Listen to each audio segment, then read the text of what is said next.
Hey, I'm Mark Ronson. And I'm Ray. To celebrate 150 years of Audemars Piguet, we've teamed up to create something timeless. A tribute to legacy, rhythm, and craft, with a very special connection at its heart. A soundscape from two cities, two perspectives, and one shared vision. Introducing our brand new song, Suzanne.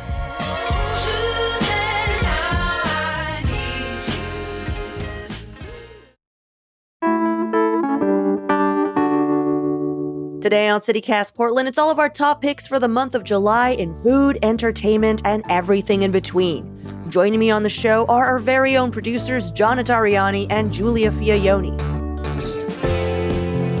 It's Tuesday, July 1st. I'm Claudia Meza, and this is what Portland's talking about.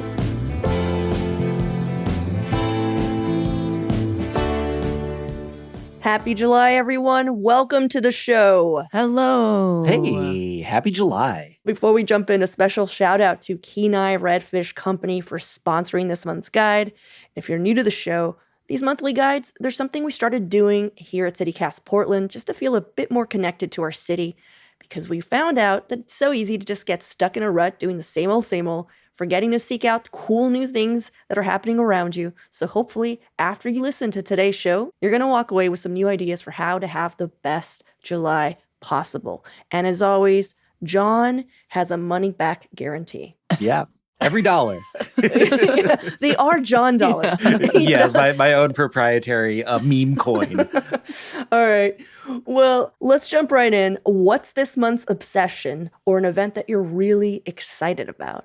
I can go first because I have an obsession that I am talking to everyone who will listen to me yammer on about, which is going river rafting in Oregon. So I was down in the Rogue Valley in Southern Oregon this past weekend, and I hooked up with this company, Indigo Creek Outfitters. They're based out of Phoenix, Oregon, and went on a whitewater rafting trip with them, which was so cool. I will say, technically, I was in Northern California, like just across the state line on the Klamath River. I'm sorry. Is your new obsession going to Northern California? My new obsession is supporting an Oregon business based in Phoenix, Oregon. Just fucking with you. But no. Check this out. We went down the Klamath River, but this area had just had like the biggest dam removal in U.S. history, right? It was like a $500 million effort to remove 4 dams on the Klamath River. They just finished this last fall. So this is the first time that this river has been running in like literally 100 years. Whoa. Which was so cool because they took you down the river and you got to see this landscape that is like changing before our eyes. They're like, 9 months ago, this was the bottom of a lake. Like the lake is gone. Wow, that's crazy. So yeah, you can see the old concrete rubble from where the dams were. Wow. And it is just such a gorgeous, gorgeous part of the region. I mean, the Klamath does start in Oregon, but it was just so much fun. That sounds so cool. It's like a dash of I Might Die with a dose of like of history, you know, natural history, which is so cool because you get to actually see it with your eyes.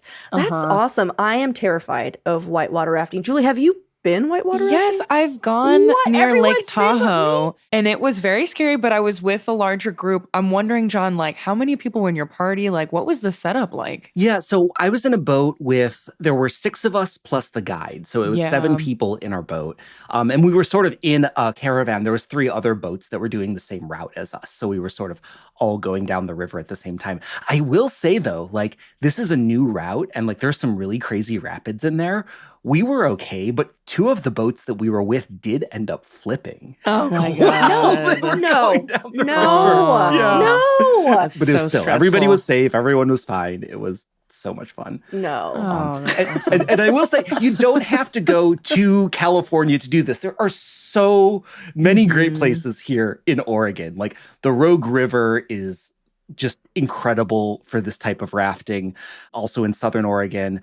And, you know, closer to home, you can go on the Mackenzie River, the North Santiam River, the Clackamas, the Sandy. There's a bunch of outfitters around here that will take you out for a day. I gotta ask, Do they prepare you for that? Like, do you guys have like a safety meeting beforehand and they're just like, hey, this boat might flip. This is what you do? Oh, no, yeah. There was a very comprehensive safety meeting. We had helmets and life jackets, and they walk you through like the whole process of like what to do if there's an emergency. And I will say, like, on these trips, you're going with a guide who is basically steering the boat, you know? So you don't have to do any real navigation. He's sort of saying paddle or don't paddle, and that's like all you're responsible for, and they take care of the rest of it. And these are people who like literally know every bend and rock in the river. Well, not the river you're on. It's a new river. Well, like, that's a gamble. No, this is cool. I'm not trying to be a grandma here. It's definitely not for me. It's something that I love watching because I'm always look at them. They're having such a good time, but I am terrified of this. You know, all these people, but the boat on top of me for even like 5 seconds. Like, I'm just going to die at that point. I'm just like, I'm dead. Shout out to Will at Indigo Creek Outfitters in Phoenix. He did an extraordinary, incredible job keeping us all safe. That's awesome. Aww. Yeah, your boat didn't flip. That's great. Well, do what you will with that information, listener. If that sounds awesome or doesn't. John is saying 2 thumbs up. 2 thumbs up. 2 paddles up. Okay, what about you, Julia? Mine is a lot more chill. So I'm talking about noon tunes at Pioneer Courthouse Square, which this has been going on for 33 years. And it seems like something that I've just been hearing about in the past couple of years. So I'm going to tell you about it right now. It's basically just a free concert series in the square every Tuesday and Thursday from June 3rd through July 31st from noon to 1 p.m. And it just gives an opportunity for local artists to get some exposure, but also gives people something to do on their lunch break downtown. It just kind of like activates that area. I love the concept. I do have a goal for myself for this month to go and check out one set in particular because I have to show my cards here. It is one of my friends who's performing. But they're a Portland bluegrass band called Dadweed, which I've always loved their name. Dadweed. It's amazing. And it's an acoustic trio. They're all fabulous musicians, and they do the same kind of high energy picking and vocal harmonies that you find in bluegrass music, but they apply it to popular music like folk and R&B, and like they'll do like a Tears for Fears cover every once in a while, and it's incredible. And I just I picture that type of sound right in the square with like the bustling of the Max and people walking around, and it just seems like it would be such a nice time. So my goal is on that day, which is going to be July 17th, to head down to Pioneer Courthouse Square in the morning and find a coffee shop to work from so I get to have an opportunity to see them play. But if you already work downtown or in the area, it's a perfect excuse. Or if you have a day off during the week, get down there and go check out some music. It's completely free. Yeah, this is such a cool series. And I will say, Rachel Monahan, our newsletter editor, puts a lot of these in the events listing in Hey Portland. Yeah. That's awesome. Yeah, I just love that it rhymes. Noon tunes. Noon tunes, I'm in. I was sitting here going, Dadweed? Dadweed? No, the event. Noon tunes. Wouldn't it be weird if that's how you find like that I don't know what rhyming is? Like You used to be a musician. Like Dadweed. I love that rhyme. My picks are just, I'm doing a little PSA because I don't think a lot of people know this, that July is officially a fest bonanza. So I just want to quickly shout out a few of the fests that are happening, and there's so many more. But here's the big ones. If you're new to the area, these are the ones that people get the most excited about. We have the Waterfront Blues Fest, July 4th weekend. It is on the waterfront on the west side. It is so much fun. The thing about it is that, yeah, you could buy a ticket and, of course, support and go in there. But you could just walk by, have a beer somewhere, and still listen to this. You could kayak. You can bring your little boat, you can kayak, and you can just be on the water listening to some music. So there's the Waterfront Blues Fest. There's also the Portland Craft Beer Fest happening that same weekend at the Southwest Waterfront, which is like the Elizabeth Carruthers Park. Super cute. There's going to be like a ton of beer and food. There's also the Portland Pride Fest, which, just a reminder, it does happen in July now, 19th through the 20th. It's at the Tom McCall Waterfront Park. As every year with like Portland Pride Fest, there's so many offshoots. So there's going to be some really great stuff happening like in everyone's neighborhood pretty much. Cathedral Park Jazz Festival is happening in my neighborhood that same weekend, July 18th to 20th, which is kind of a bummer that they're coinciding. But yeah, I don't know, man. There's just so much to do in July. And some of these are absolutely free, like the Cathedral Park Jazz Fest, free. Yeah. It's awesome. You've been, Julia? Oh, yeah. I remember one year I hit the Jazz Fest and Pride Fest in the same couple days, and it's totally doable, and it's so much fun. Mm-hmm. I mean, adding to that list, Project Pabst coming up July 26th and 27th. Oh, yeah. Also on the waterfront, and Pickathon starts on July 31st. And if you want to dig into some more live music happening in July, you should listen to our show where we had Nolan Parker on from Portland Mercury. And they really broke down just what's happening this summer. And they had some really excellent picks. And I think Project Pabst was one of them. Well, let's take a quick break here. And when we come back, our July picks for food and drink.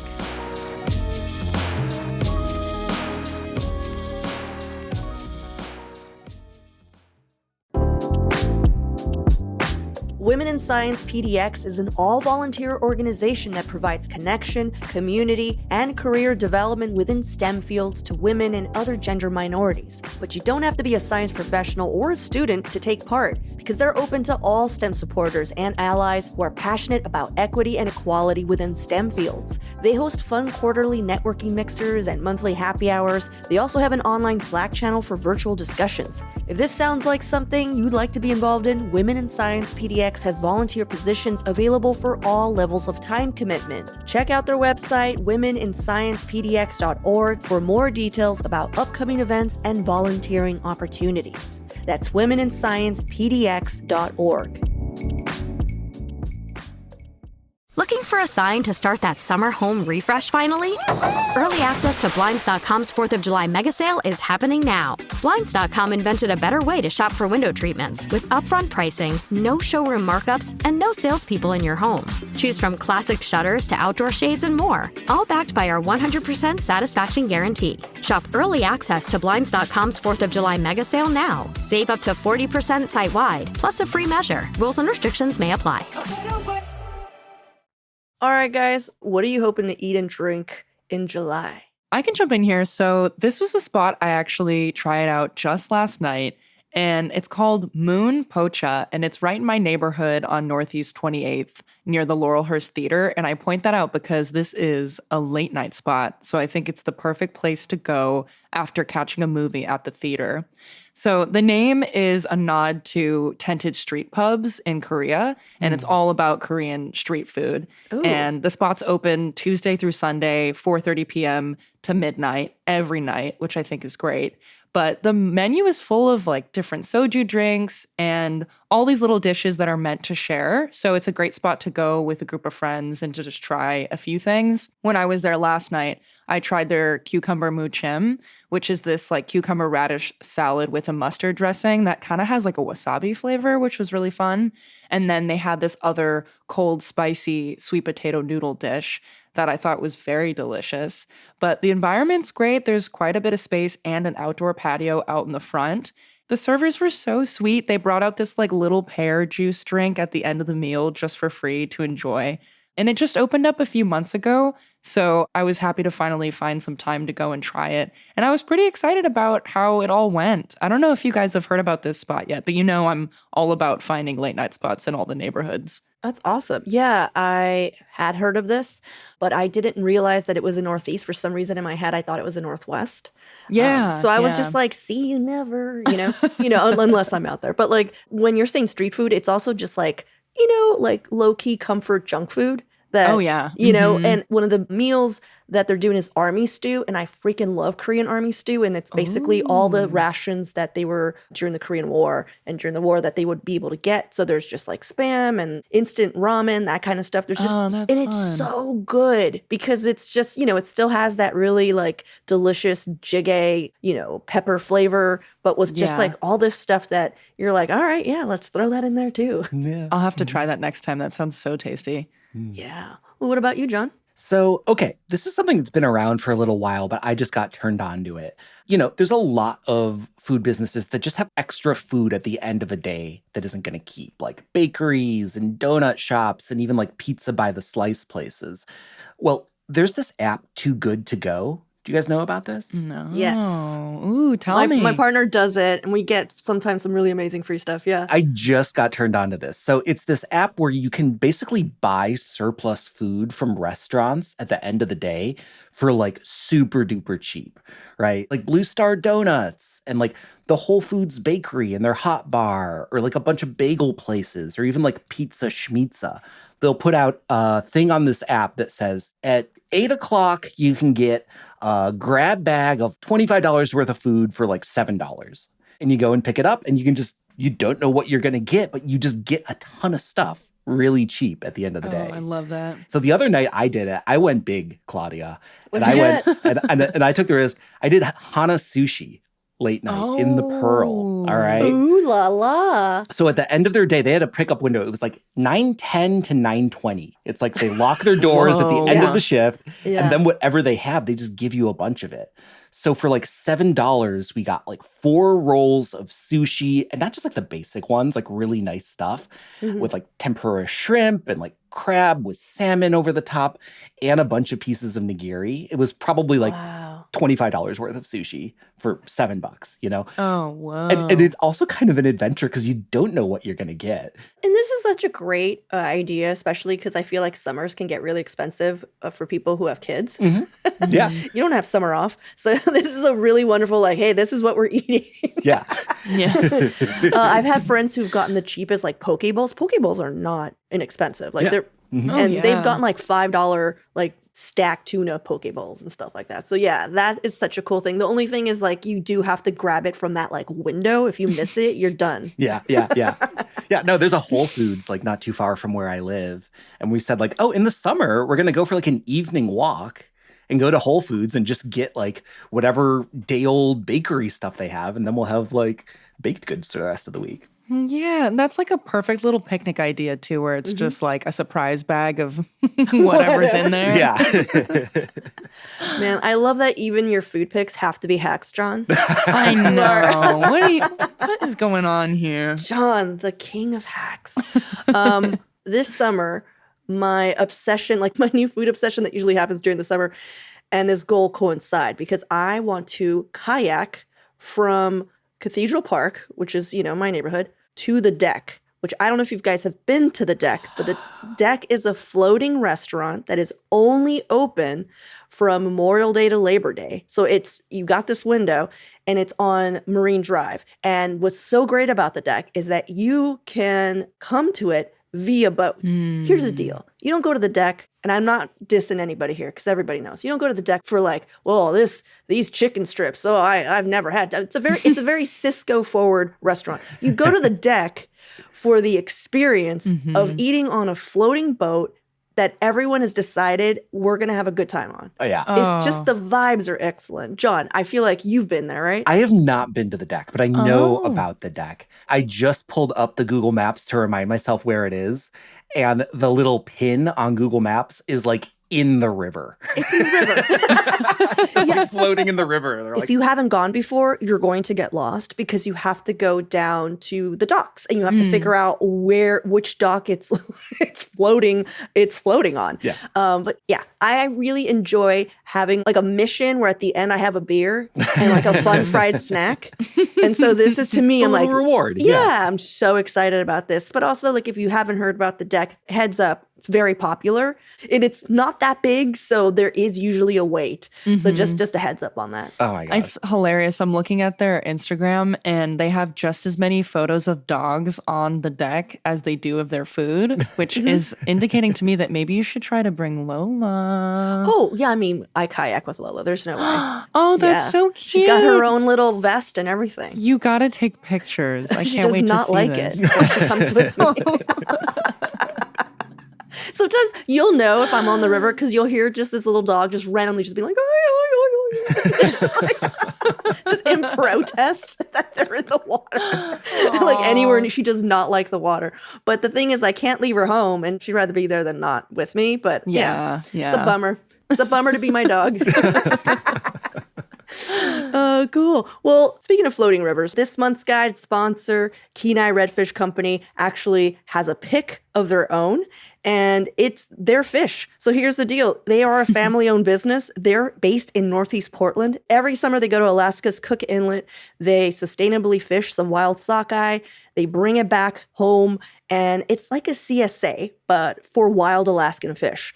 And here's the deal. You can use the code CityCast15 for $15 off your salmon share today.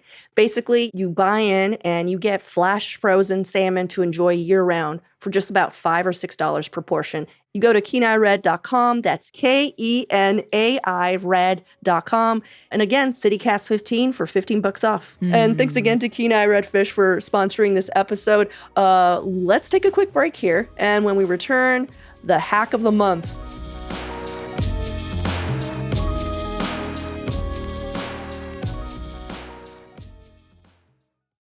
So let's talk about hacks. John, this is when you shine. You are our king of hacks. Do you want to go first? Yeah, I'm happy to. So I think that we are in prime camping season at this point in the summer. And I know that a few of you got way ahead of it and reserved your campsites in like freaking February. But most of us didn't. Most of us forgot. And now it's July and we want to go outside and all the campsites are full. Well, there is a way to find last-minute campsites. There's a group on Facebook called Pacific Northwest Camping Reservation Relistings. And all those people that got way ahead of the curve and reserved their sites and now realize that they can't do it, they'll put those reservations up and you can just buy them from them. So you go into this Facebook group. I checked it out the other day. There's campsites at Cape Disappointment State Park in Washington in July that somebody's trying to offload. There's camping near St. Helens over the 4th of July. There's a cabin on Timothy Lake in the Mount Hood National Forest. Like, people are just sort of putting these reservations up there and are like, hey, we can't make it. Anybody want to pay us for the reservation fee? And then you get that reservation. What's the markup, though? I mean, most people are just doing it at cost, you know? Oh, good. Yeah, because what they do is they sweet. do a sort of screenshot of what they paid for it. And the idea is like, you just sort of pay them that money and then you get the reservation and you can go out and do it. It's a win-win. Oh, that sounds great. At first, I was like, are people buying up spots?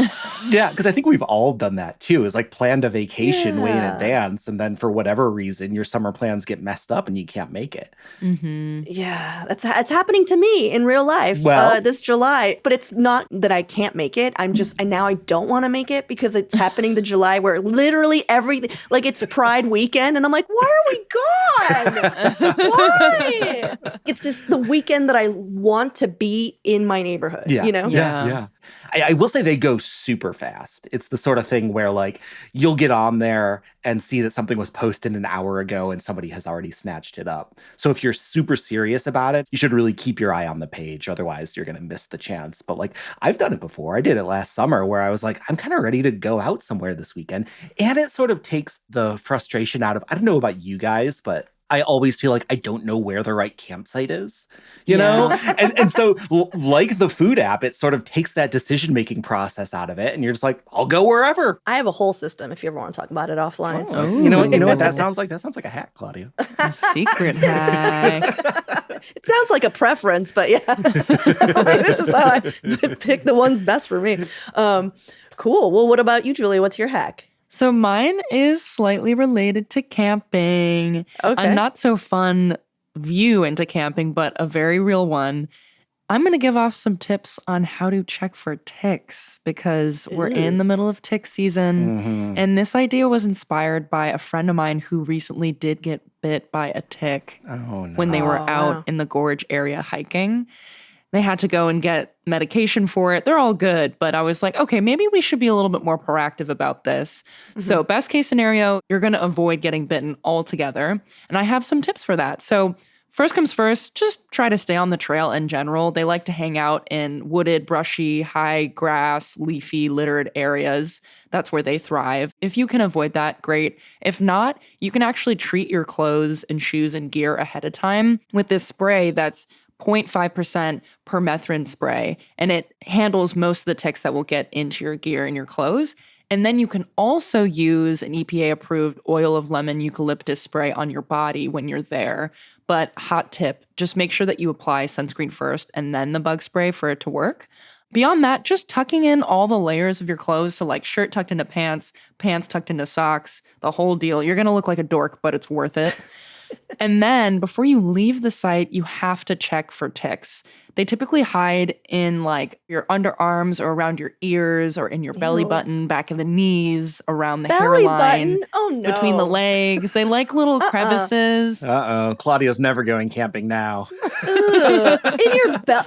Could you imagine you find a tick in your belly They can button? sometimes be as small as a crumb too, so they hide in there. So be vigilant. If you need help checking, get the friend or whoever, the buddy you're with, to help you check. And if you do find a tick, the tip is to pull it out directly straight up like you would with tweezers to make sure that you get the full thing out and you don't squeeze any of the tick remnants into your body. Awful, but just true. But you can also put the tick in a plastic bag and contact the county health department to identify it and test it to see if there are any diseases associated with the tick. And just in general, make sure you get to shower as soon as possible after you're in the outdoors. And you can also wash the gear that you brought out with you, either entirely with hot water or just throw it in the dryer for 10 minutes on high heat and you're good to go.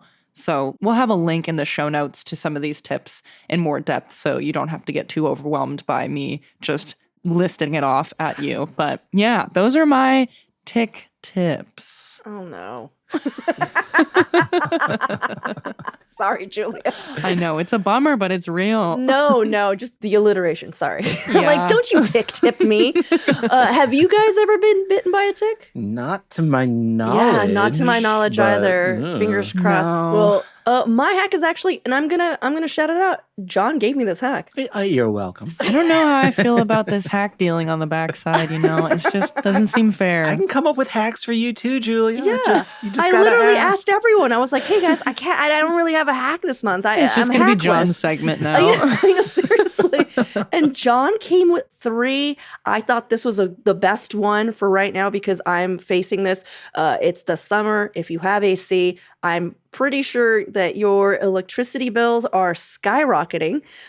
So the hack that John brought to me, and we'll link to this because I think it's a really well done Portland General Electric kind of graph of the cheapest time to do laundry because that's one of the most energy consuming things that you'll do. But really, it's just like the cheapest time to use electricity.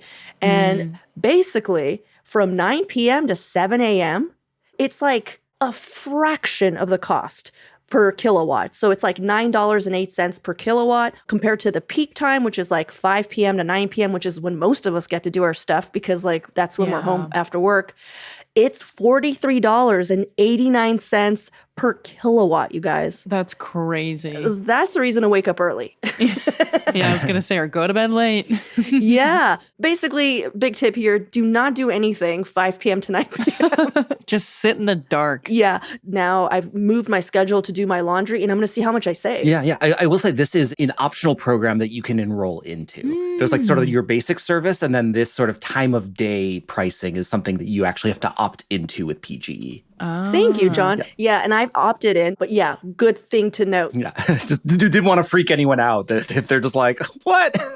I can only do my laundry at 5 o'clock. Well, it's not like you have to. I mean, you just won't get the rebates, Right, you know? Yeah.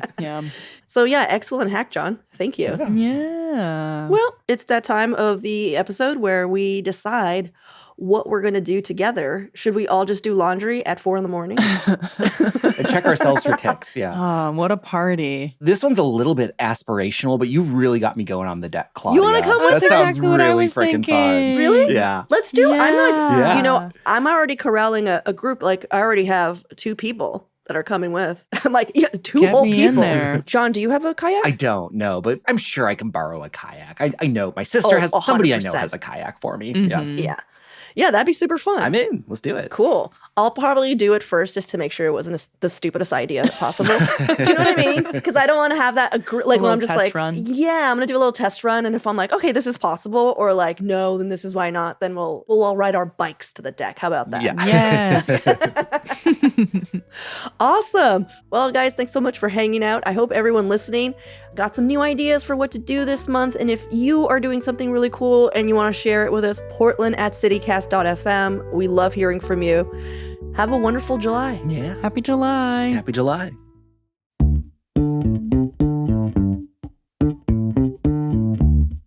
That's all for today here on CityCast Portland. Thanks so much for listening. If you enjoyed the show, please share it with a friend, rate or leave us a review. It really does help us out. We'll be back tomorrow morning with more from around the city. Until then, see you at Slim's.